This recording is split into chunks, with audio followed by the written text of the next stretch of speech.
bawah, yaitu pengolahan sampah. Terlebih dahulu kami akan memperkenalkan diri kami masing-masing. Saya sendiri sebagai ahli sebagai moderator. Saya terus juga sebagai penjadi satu. Saya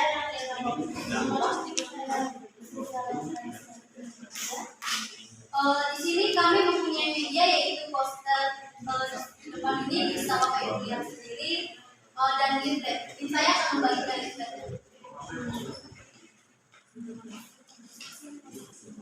Kami harap leafletnya bisa dibaca oleh ibu sekalian ya.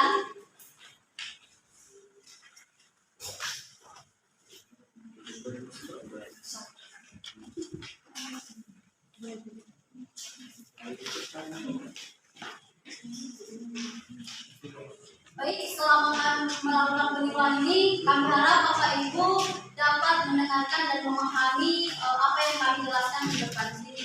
Dan tim saya akan menjelaskan penipuannya. Baik, terima kasih Pak Moderator.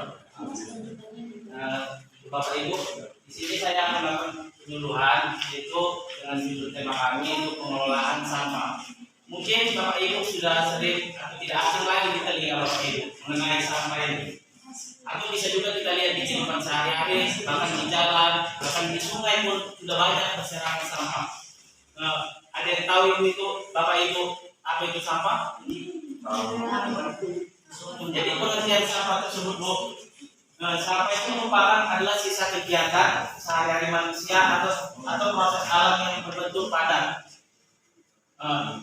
Sampah ini bisa kita jumpai seperti dalam limbah pada masyarakat, dalam keluarga, bahkan diri kita sendiri pun masih kurang kesadaran dalam pengelolaan sampah. Ada masih di sini Bapak Ibu yang ketika contoh lah, ada yang merokok, untung rokoknya langsung dibuang gitu aja. Di situ kita belum ada kesadaran untuk melakukan pengelolaan sampah. Sampah itu juga terbagi menjadi dua ya Bapak Ibu ya. Saya akan jelaskan, yaitu ada sampah organik dan sampah anorganik. Yaitu kalau dalam bahasa kita masyarakat, itu sampah yang terurai dan sampah yang tidak bisa terurai.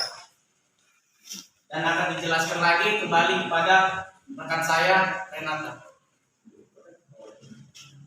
Saya akan menjelaskan contoh sampah organik dalam rumah tangga. Di sini saya akan menjelaskan contoh sampah organik dalam rumah tangga. Yang lain satu sayuran, daging, ikan, nasi, dan potongan rumput, daun, dan ranting pohon. Sedangkan sampah non-organik dalam rumah tangga yang lain satu botol, gelas, plastik, kaleng, dan logam. Baik, selanjutnya akan dijelaskan oleh dampak jika sampah tidak diolah. Yang pertama itu terjadi banjir, yang kedua itu terjadinya penyakit, yang ketiga bencana alam lainnya. Cara mengolah sampah bisa antara sampah organik dan non-organik, pembuatan kompas, berdaur ulang, dan tidak. Nah, Bapak Ibu sudah mendengarkan tentang pengolahan sampah. Pentingnya kita itu mengolah sampah supaya tidak terjadi hal-hal yang diinginkan, yaitu seperti kita mengalami banjir, bisa terjebak penyakit karena sampah. Jadi Bapak Ibu, pentingnya menjaga pengolahan sampah itu penting sekali buat di kehidupan kita sehari-harinya. Semoga setelah kami melakukan penyuluhan ini, semoga Bapak Ibu dapat menerapkannya di kehidupan sehari-hari. Jangan membuang sampah sembarangan, tetaplah menjaga kebersihan lingkungan kita sendiri ataupun di sekitaran kita. Jika ada kesalahan yang kami buat, jika ada kesalahan yang kami buat, kami mohon maaf. Penyuluhan kami cepat dulu. Baik, di sini kami membuka sesi pertanyaan kepada Bapak Ibu sekalian. Kepada Bapak Ibu yang ingin bertanya, kami persilakan. Baik, kepada Ibu siapa? Perkenalkan, nama saya Ibu. Di sini saya ingin menanyakan mengenai sampah ya, dari sekalian. Kan saya di sini tinggalnya tentunya di komplek. Rumahan komplek itu kan tentunya padat penduduk.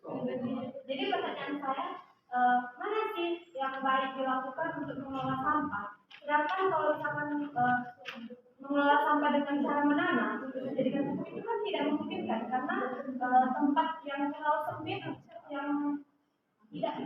kami menimbun sampah untuk menjadikan dulu. Jadi kan kebanyakan penduduk tempat itu membakar sampah. Apakah sampah yang dibakar itu dapat menyebabkan polusi kan? Tentunya kan itu tidak baik orang. Gimana cara kalian mengedukasi kami sebagai warga-warga awam yang kurang mengerti untuk mengelola sampah biar mengelolanya itu dengan cara yang baik? Terima kasih. Baik, terima kasih oleh Ibu Nia tadi ya. Pertanyaannya sangat bagus sekali. Tadi di mana Ibu menjelaskan bahwa Ibu sebagai penduduk awam yang tinggal di suatu komplek itu, komplek perumahannya ini termasuk elit atau yang bagaimana?